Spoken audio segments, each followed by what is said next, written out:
আপনি যদি বাংলা নাটকে নিয়মিত দর্শক হয়ে থাকেন তাহলে আমি নিশ্চিত আপনি এই অভিনেত্রীর কোনো না কোনো নাটক অবশ্যই দেখেছেন, কিন্তু আপনি জানেনই না বাস্তবে কে এই অভিনেত্রী আর কিভাবে তিনি বাংলা নাট্য জগতে রাজত্ব করছেন।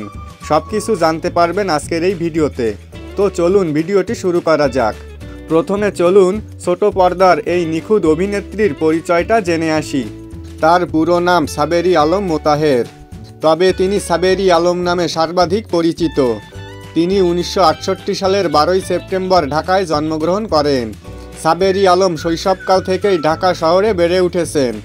তার ছোট ভাই ওহির আলম টেলিভিশনে অনেক কাজ করেছেন। তিনি 1973 সালে বাংলাদেশি থিয়েটারে তার কর্মজীবন শুরু করেন।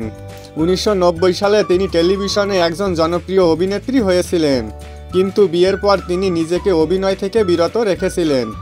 দীর্ঘ 13 বছর পর 2007 সালে টেলিভিশন নাটক দিয়ে তিনি আবারও মিডিয়া জগতে ফিরে আসেন। নাটকের পাশাপাশি তিনি প্রায় 20টি চলচ্চিত্রে অভিনয় করেছেন। তিনি মধুমতি চলচ্চিত্রে চমৎকার অভিনয় দেখিয়েছিলেন।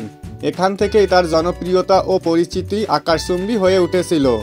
তার উল্লেখযোগ্য চলচ্চিত্রগুলো হচ্ছে মধুমতি, যদি একদিন, মনের মানুষ পাইলাম না, হেরে যাবার গল্প, বিদ্রোহী এবং সর্বশেষ বাজি।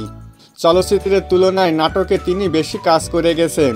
এখনও পর্যন্ত নিয়মিত তার অভিনীত নাটকগুলো সোশ্যাল মিডিয়ায় মিলিয়ন মিলিয়ন ভিউ পাচ্ছে। বর্তমানে বেশিরভাগ নাটকে তাকে মায়ের চরিত্রে দেখা যাচ্ছে। তার উল্লেখযোগ্য নাটকগুলো হচ্ছে বর্ণালী একাকিত্ব, ফ্যামিলি ডিস্টেন্স এবং অব্যক্ত অনুভূতি। সাবেরি আলম 2019 সালে ভাষা আন্দোলন, মুক্তিযুদ্ধ ও দেশপ্রেম বিষয়ক নাটকে অসাধারণ অভিনয় দেখিয়ে RTV স্টার অ্যাওয়ার্ডস ও শ্রেষ্ঠ অভিনেত্রী পুরস্কার পেয়েছিলেন। এবার সাবেরি আলমের বৈবাহিক অবস্থা সম্পর্কে জেনে আসি। সাবেরি আলম আবু নাদিম মোতাহারকে বিয়ে করেছিলেন।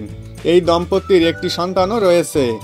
কিন্তু 2015 সালের 15 ফেব্রুয়ারি ভোর 5:30টায় অভিনেত্রী সাবিরা আলমের স্বামী আবু নাদিম মোতাহের ইন্তেকাল করেন। তো বন্ধুরা, এই ছিল সাবিরা আলম সম্পর্কে আমার পাওয়া সর্বশেষ তথ্য। ভিডিওটি এই পর্যন্তই। ভিডিওটি ভালো লাগলে আমার এই চ্যানেলটি সাবস্ক্রাইব করতে ভুলবেন না।